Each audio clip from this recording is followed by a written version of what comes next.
గుగ్గిల నాయనార్ జీవితంలోనే ఆ పక్కనే ఉన్నటువంటి రాజ్యంలో ఒక శివలింగం ఒకటి ఉంది. ఆ శివలింగం ఇలా ఉంటుంది, గొట్టంలాగా కింద వెడల్పుగా ఉంటుంది, పైకి వెళ్లే కొద్దీ సన్నగా ఉంటుంది. అటువంటి శివలింగం ఒకటి బాగా ఎత్తుగా ఉన్నటువంటి పీఠం మీద ఉంది. ఒక చిన్న పిల్ల ఆ శివలింగం దగ్గరికి వెళ్ళింది, అరమరిక తెలియని పిల్ల. ఆ పిల్ల వెళ్లి చేతిలో ఒక తుమ్మి పువ్వు పట్టుకుని వెయ్యాలనుకుంది. ఆ పీఠం పట్టుకుంది, ఎగిరింది, ఎక్కింది, అందలేదు. ఆ పిల్ల ఏడుపు మొదలెట్టింది.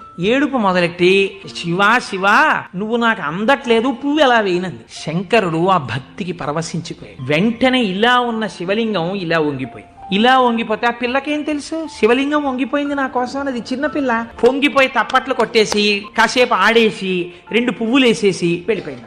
అనేక శివలింగాలు ఉంటుంటాయి కదా గుళ్ళో. ఈ శివలింగం వంగడంలో లోపల ఉన్న శివలింగం కూడా వంగిపోయింది. మరునాడు అర్చక స్వామి చూసి భయపడిపోయాడు. ఇదేంటి శివలింగం ఇలా వంగిపోయింది. మహారాజుకు తెలిసింది ఇది ఏదో అరిష్టం జరుగుతుంది, శివలింగం వంగింది ఏమిటని భయపడ్డారు. ఈ శివలింగానికి వంపు దిద్దిలా పైకి తీయాలి. వాళ్ళకి ఉన్న తెలివితేటలు ఏమిటంటే ఈ వంగిపోయినటువంటి శివలింగానికి పెద్ద పెద్ద ఇనప గొలుసులేసి ఏనుగులకు కట్టి లాగించారు.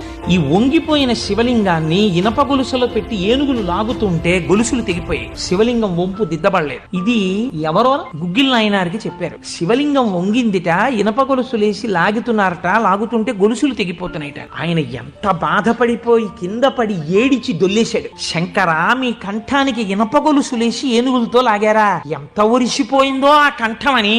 అంతే, విన్న చోటు నుంచే పరిగెత్తి పారిపోయాడు పక్క రాజ్యానికి.